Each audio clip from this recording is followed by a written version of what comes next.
Sejam bem-vindos para mais um vídeo aqui no canal O Saquarema. Eu me chamo Thiago Araújo e o vídeo de hoje é um react a qual eu tenho muito medo. Enfim, chegou o dia que pediram para eu reagir a um vídeo do Ancapsu. Então eu creio que vocês já conheçam o famigerado Gordão Ucrânia e saibam, assim, da qualidade do conteúdo do mesmo. Então eu tô aqui no canal Ancapsu Classic, onde é um vídeo bem antigo, inclusive, que é onde ele diz sobre Getúlio Vargas. E ele está falando aqui o título do vídeo: Getúlio Vargas, o fascista de estimação da esquerda. Pois bem, eu já estou me preparando para a tese que será apresentada aqui, porque quando você junta um slogan extremamente neocon de "Oh, a esquerda são os verdadeiros fascistas", ou seja, querendo fugir do slogan, e ao mesmo tempo sendo um vídeo do Ancapsu falando sobre Getúlio Vargas, ai, vamos dar play primeiro e a gente pensa depois, né? Os antifascistas de hoje em dia têm grandes semelhanças com os fascistas originais. Chega a ser impressionante como aqueles que se dizem antifascistas hoje no Brasil tipicamente cultuam a figura do ex-presidente Getúlio Vargas e a CLT, a Consolidação das Leis do Trabalho, criadas por este. Pode perguntar para qualquer manifestante da esquerda e ele vai te dizer que é a favor da CLT porque ela protege o trabalhador. E como Getúlio Vargas foi um grande presidente, o pai dos pobres, parecem esquecer que o trabalhismo nasceu com o fascismo, um populismo que dizia proteger o trabalhador, proteger a indústria nacional, aumentar a economia do país, mas de fato apenas diminui os ganhos do trabalhador e a liberdade de negociação deste. Ué, primeiramente ele fez uma alegação de que o trabalhismo é fruto nasceu junto do fascismo, né? Então, estava esperando as fundamentações, o que se usa. Porque mesmo os críticos mais sensatos, né, da formulação do trabalhismo ligam, por exemplo, os escritos do Oliveira Viana ou do Francisco Campos à influência do fascismo que era preponderante ali para 37, 38. Só que mesmo quem tenta fazer esse salto lógico esbarra com problemáticas claras, onde o argumento, o ideário corporativista de ambos os intelectuais que foram importantes para o Estado Novo, eles bebem de fontes que antecedem o fascismo. Então, nem mesmo as hóstias que você pode dizer que eram mais simpáticas, de fato têm alguma comprovação estrutural no seu pensamento de um ligamento umbilical com o fascismo. Só que aqui nem isso foi tentado, né? Ele só jogou no campo e se lasque. Ele é fascista porque tentou desenvolver proteção do trabalhador e desenvolvimento econômico. Bom, até aí então, eu também sou fascista. Eu espero que você que esteja me assistindo também o seja, porque se isso aí for a definição de fascismo, então fascismo é bom, né? Os antifas esquecem que Getúlio era declaradamente simpático aos fascistas, ao eixo na Segunda Guerra. Por muito pouco, o Brasil não se aliou à Alemanha nazista e à Itália fascista na época. Getúlio Vargas foi o pior. Isso aqui é um negócio meio difícil de você imputar no Vargas. Evidentemente, a gente tem discursos mais enfáticos ali no começo dos anos 40 de sinalizações ao eixo, mas e isso é amplamente documentado em qualquer livrinho de história que você vai ver sobre as articulações com os diplomatas nos Estados Unidos para conseguir o apoio, fazendo ali uma barganha para os capitais que ajudariam a fundar a siderúrgica nacional. Esses posicionamentos do Vargas estão inseridos nesse contexto. Dentro do governo existiam elementos que tinham uma preferência ao eixo? Sim. E não dá para se dizer se era uma preferência meramente militar, uma visão estratégica, ou ideológica, que eram principalmente as figuras de Góes Monteiro e o general Eurico Gaspar Dutra, que depois vai ser abraçado pelos liberais, só para deixar claro. Mas, mesmo eles tendo uma preferência ao eixo, eu não vejo elementos substanciais para dizer que eles tinham uma preferência ideológica, política. Eles, de fato, tinham uma percepção de que um regime mais autoritário seria melhor para o país, visto que, naquele contexto pré-Estado Novo, nós tínhamos quer dizer, pré-Estado Novo não, né? Mas mesmo pós-Estado Novo, a gente tem o Levante integralista de 38, antes a gente tem a Intentona Comunista de 35, havia um grande temor sobre as agitações políticas que foram propiciadas pela Constituição de 34. Então, a extremização e os riscos reais de um golpe de Estado. Então, era natural que as elites militares, que viam a sua função quanto a de manutenção da soberania nacional, buscar uma centralização do poder para poder combater essas intentonas golpistas que se viam dia sim, dia não, ali no pré-guerra.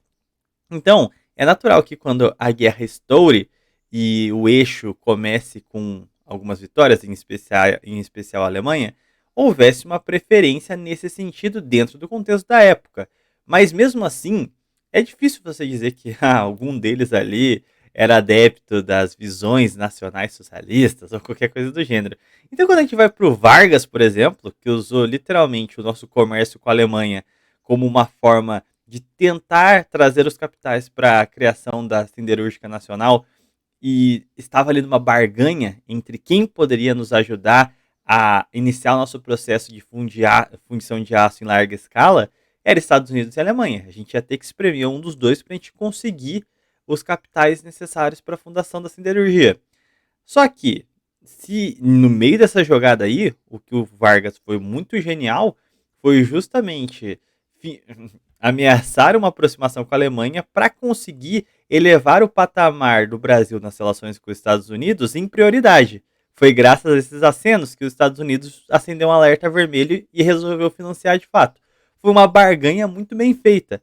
Só que, lógico, se você for um amador ver qualquer coisa longe da perspectiva histórica real do contexto político da época, aí você vai acreditar que o Vargas era um fascista, que ele estava ali com os olhos brilhando pelo bigodinho e não sei o quê, quando essa não é a realidade. Apesar de comentários elogiosos pelos feitos, que realmente são, mesmo da perspectiva atual, bastante surpreendentes por parte desses governantes, no sentido de superação das crises e desenvolvimento econômico e afins, em termos políticos, não havia assim, uma correlação completa, principalmente da pessoa do Vargas, que há uma distinção profunda entre o ser político do Vargas. O Vargas, quanto indivíduo, ele tem um ideal lá, sansimoniano, um negócio assim. E agora, o Vargas político, ele cede às pressões de acordo com o manejamento da política, de acordo com as forças majoritárias a qual ele sabia o momento certo de convergir e de confrontar, e as alianças necessárias para movimentos políticos possivelmente delicados ou perigosos. Então, a análise da trajetória do Vargas não tem condição alguma de ser tocada por amadorismos assim. Pior tipo de ditador: populista, autoritário, racista, defensor de um Estado paternalista e controlador. O Vargas foi racista. O Vargas literalmente ele combate os centros eugênicos que eram assim, majoritários na República Velha, era considerado ciência e não sei o quê, e ele consegue trazer um orgulho para o povo brasileiro ao dar espaço às principais correntes sociológicas que valorizavam a mestiçagem. Então, assim, a repressão à cultura africana mesmo, de matriz africana, né, no Brasil, começam a ser deixadas de lado institucionalmente graças à Revolução de 30. Isso aqui é um absurdo completo. Na economia, exatamente o mesmo ideário fascista de Mussolini, de quem copiou descaradamente a... Ué, e o mais engraçado aqui é que o Mussolini sequer tem conotações étnicas no seu discurso e nem na doutrina do fascismo. Isso era uma característica alemã. Momento Ancapsu aqui, né? Carta del Lavoro, criando a CLT. Como ainda... Isso aqui é outra fake news incrível, que é a CLT ser baseada na Carta del Lavoro, quando existem duas influências gritantes a qual dão base ao corpo da Carta del Lavoro. Na verdade, a gente poderia até tipificar como três, que é, a gente pega os livros sobre direito corporativo do Oliveira Viana, ele deixa ali muito claro quais foram as influências dele quanto ministro do Trabalho, a qual ele desempenhou essa função ao longo do governo na era Vargas. Ele era o responsável pela elaboração de como seria disposta a questão social. E ali ele traz uma série de legislações e também traz a Itália como exemplo, mas Não no sentido de porque ela era fascista, mas ele traz exemplos do governo norueguês, do governo francês, do próprio governo americano. Ele traz a questão da proteção ao trabalhador em uma face quanto a um problema social urbano moderno, sem qualquer relação umbilical com o fascismo. Ele só apresenta as diversas perspectivas que foram adotadas por regimes diferentes. Ou, assim, mais gritante ainda é que a CLT ela tem um respaldo muito grande na Rerum Novarum. Os grupos católicos eles pressionaram também o governo para criar uma legislação trabalhista que trouxesse amortecedores à sociedade, para que a expoliação do trabalhador não viesse dessa forma, que poderia vir a resultar numa extremização e capturação da classe trabalhadora pelo comunismo. Como que se evita isso? Justamente o Estado tendo que ser essa força que se antepara com valores baseados em justiça e fraternidade cristã. Então, um grande grupo de lobby e uma das grandes influências ideológicas desse grupo que pressionou foi a Rerum Novarum. E até onde eu sei, o Papa Leão XIII não era fascista.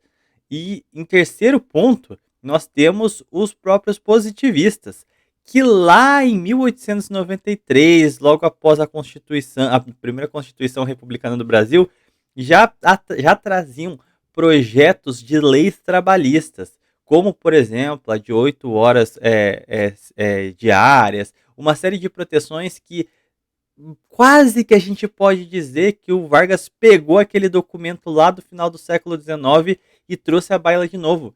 Grande parte das leis que estão compiladas na CLT já foram, né, pensadas e propostas pelos positivistas do final do século anterior. Então, assim, existem justificativas religiosas, justificativas com base no histórico político nacional e justificativas de caráter ideológico do período que apontam que a base da CLT não foi a defesa trabalhista fascista de Mussolini. Não tem nada a ver. Isso é uma simplificação meio tosca que criaram para tentar atrelar a CLT a algo negativo.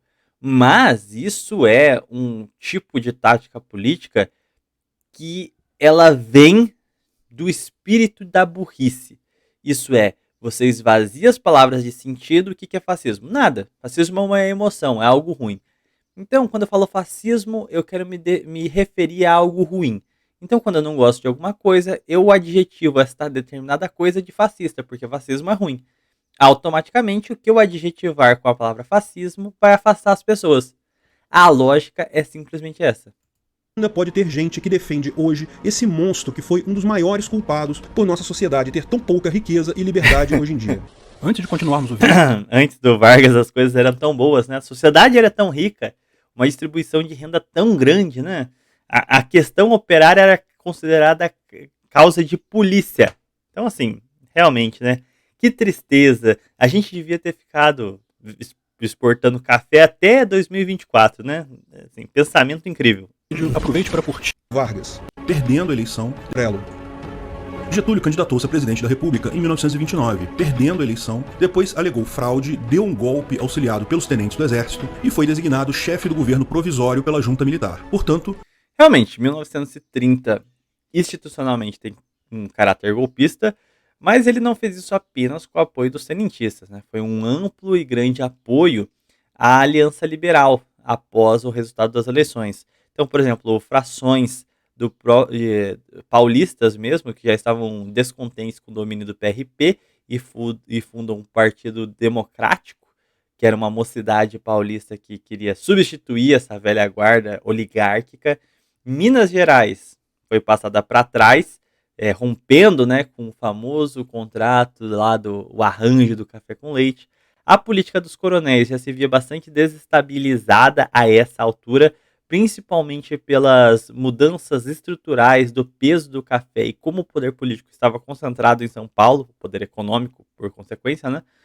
E também uma aliança com vários setores da classe política brasileira que se sentiam desprestigiadas e poderiam ver ali na mudança de regime uma chance de alçar-se ao poder. Então não foi o capricho da pessoa do Getúlio e nem exclusivamente dos tenentes, que também tiveram uma participação fundamental, mas não foram os únicos, né?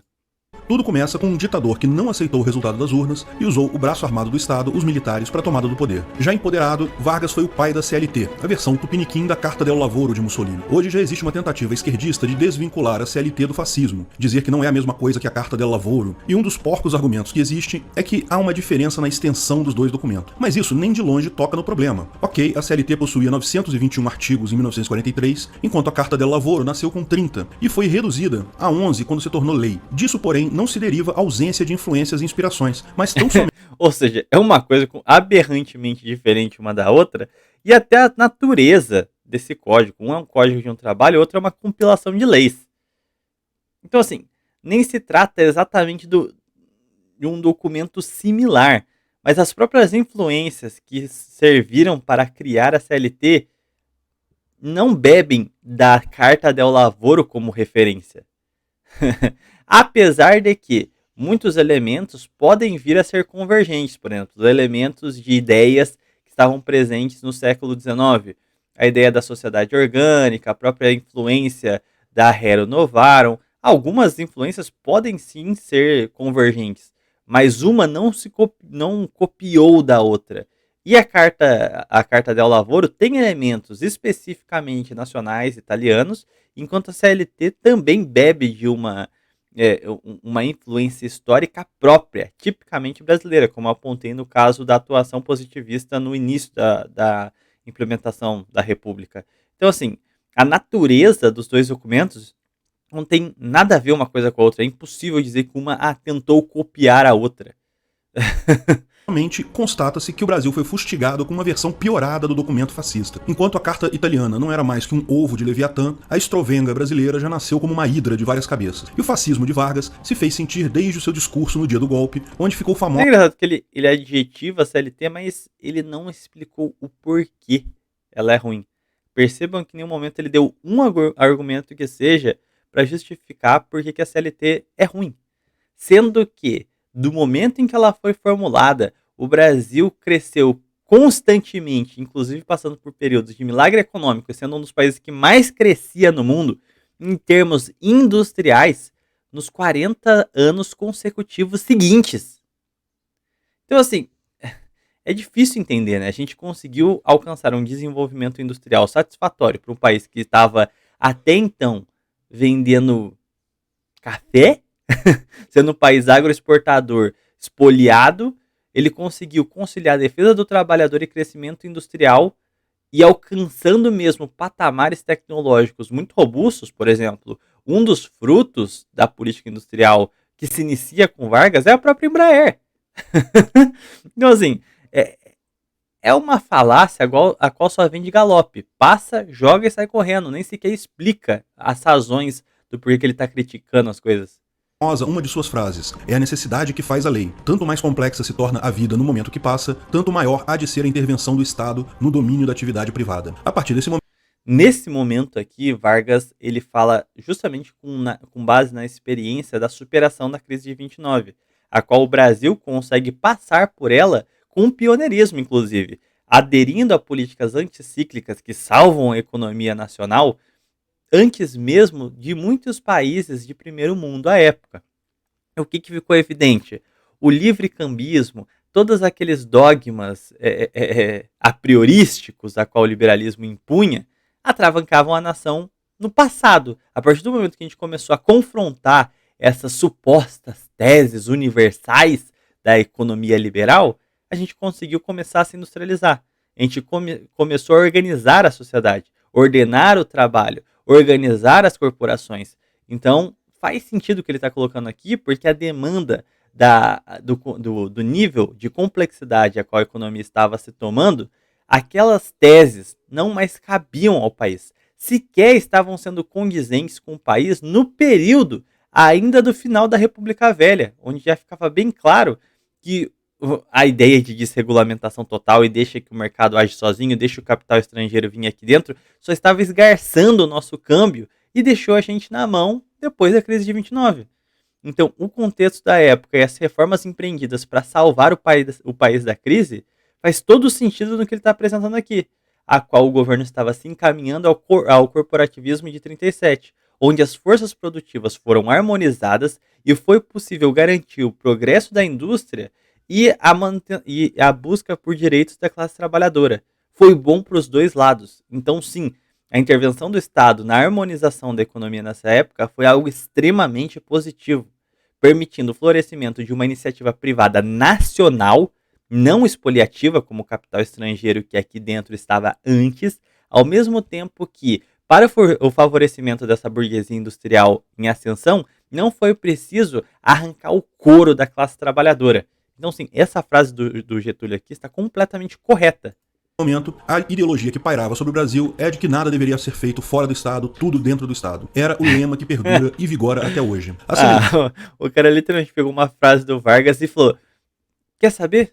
Achei parecida com essa aqui do Mussolini. Evidentemente fascista. Tem Estado? Fascismo. Ué, como uma sociedade pode ter Estado e não ser fascista?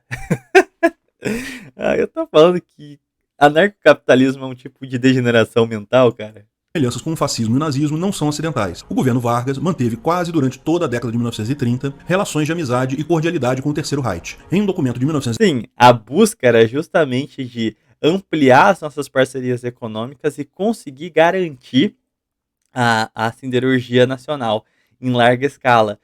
E a Alemanha foi uma das grandes parceiras nossa no nosso processo de industrialização e também no reaparelhamento das Forças Armadas. O Vargas ele pega o país com muitas políticas, muitas polícias estaduais muito melhor equipadas, forças de segurança pública do Estado, mais bem equipadas do que o Exército. Isso é uma realidade quando a gente pega ali, quando eles chegam ao poder em 30, a Força Pública de São Paulo ela era mais bem equipada do que o Exército Brasileiro. Então havia uma necessidade de criar as instituições nacionais quase que do zero.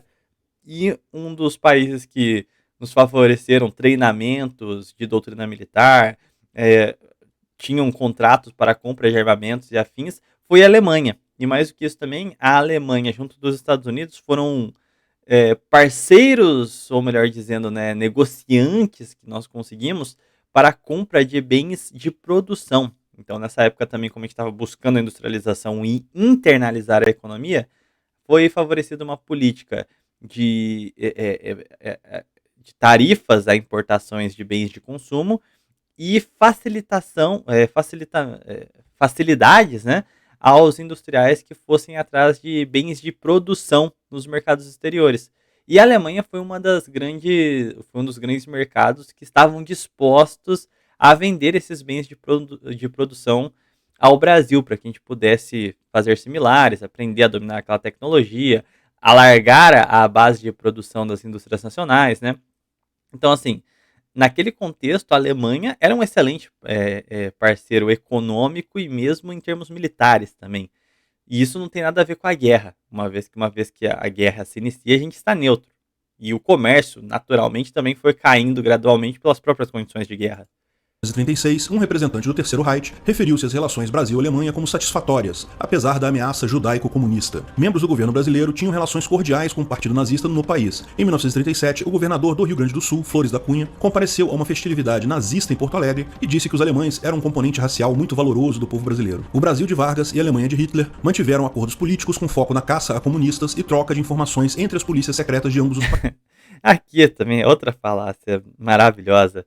E eu queria saber, ele não deu a fonte, não falou que convenção é essa que o governador Flores da Cunha foi, que era, né, de teor nacional socialista. Gostaria de mais fontes a esse respeito para a gente poder apurar. Não mostrou nada, só foi uma alegação jogada ao ar. E o contexto em que isso aconteceu também, né? Mas, muito bem, quando estoura a intentona comunista de 35, a gente se deparou com uma série de conspiradores que veio da Alemanha e do leste europeu. Eram elementos ligados à Internacional Socialista, Internacional Comunista, e eles vieram aqui para ajudar no golpe de Estado que se operaria. E muitos abusos foram cometidos, mas abusos necessários. Pessoas tentaram implementar um regime político através de um golpe de Estado com a ajuda de órgãos internacionais. Olha, se isso não fosse motivo suficiente para se combater com o radicalismo, eu não sei o que seria. E aí, quando você começa a aprender esses sujeitos que articularam essa tentativa de golpe de Estado, é um monte de espião estrangeiro, um monte de comunista alemão.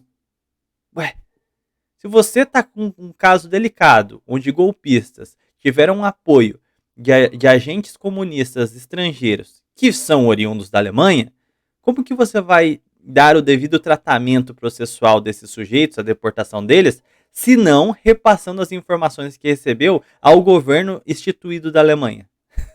Você percebe como ele distorce completamente a informação?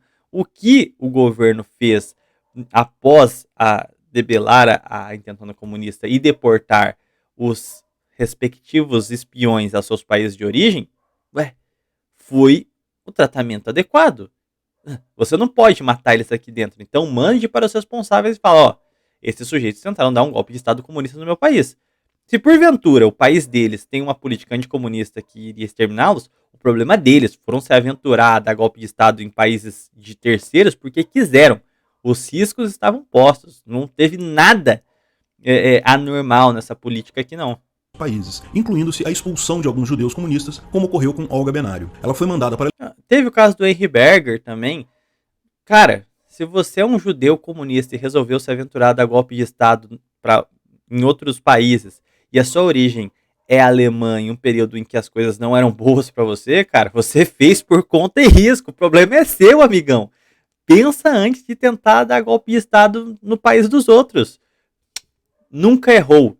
Pode ser judeu, pode ser árabe, pode ser latino-americano, pode ser o que for. Veio tentar dar golpe de Estado para o país, teve sorte de ser deportado, porque eu acho que sofreu foi pouco. A Alemanha em um navio de carga, mesmo estando grávida de um brasileiro. Na época, um grupo chamado União Feminina do Brasil chegou a enviar uma carta para a mulher de Getúlio tentando sensibilizá-la para o fato de que o regime estava mandando uma mulher grávida para a Alemanha, mas sem obter nenhum resultado. Ela morreu torturada em um campo de concentração. Histórias como essa de um ditador fascista deportando uma militante comunista para ser morta por Hitler deveria causar, no mínimo, algum desconforto na militância esquerdista. Na verdade, era o governo instituído.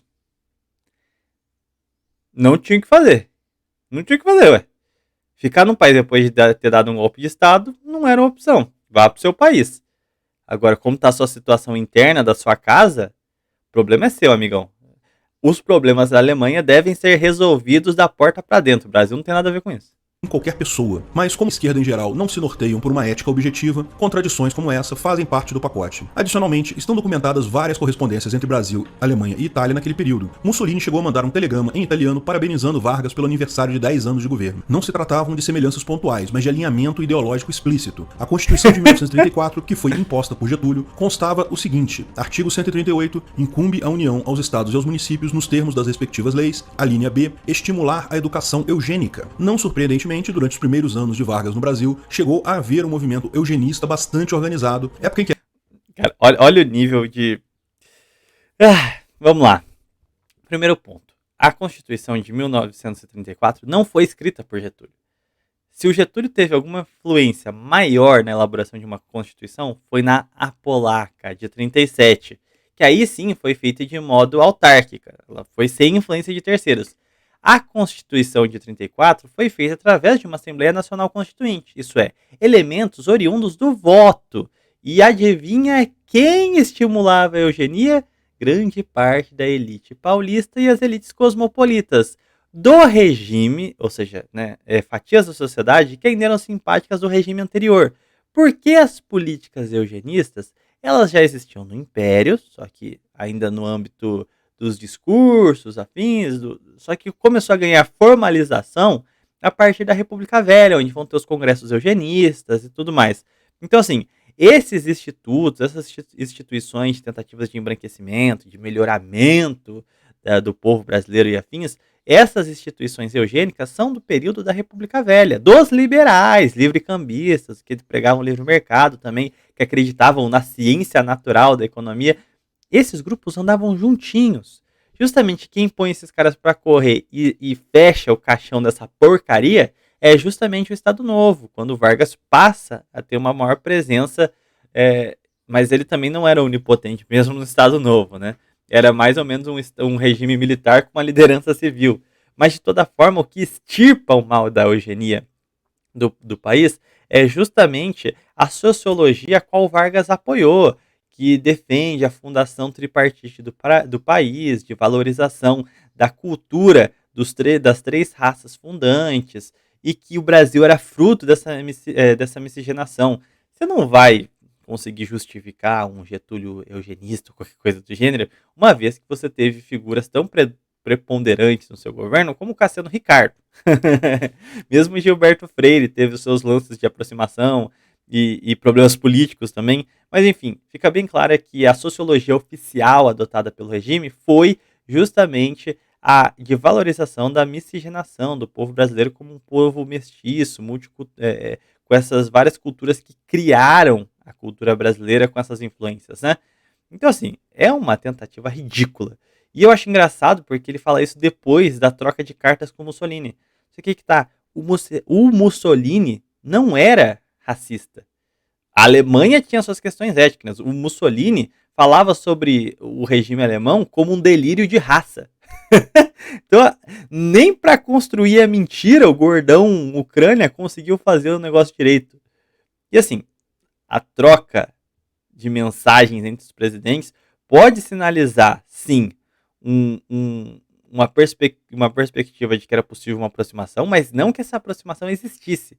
Você pode até ver todas as visitas a qual se tinha com emissários italianos, alemães, também se tinha ali em contramedida, muitos emissários franceses e americanos aqui no país, sem contar os laços com as finanças inglesas. Então, assim, se você forçar esse critério, você consegue dizer que o Brasil era próximo, proporcionalmente, ao Ocidente também.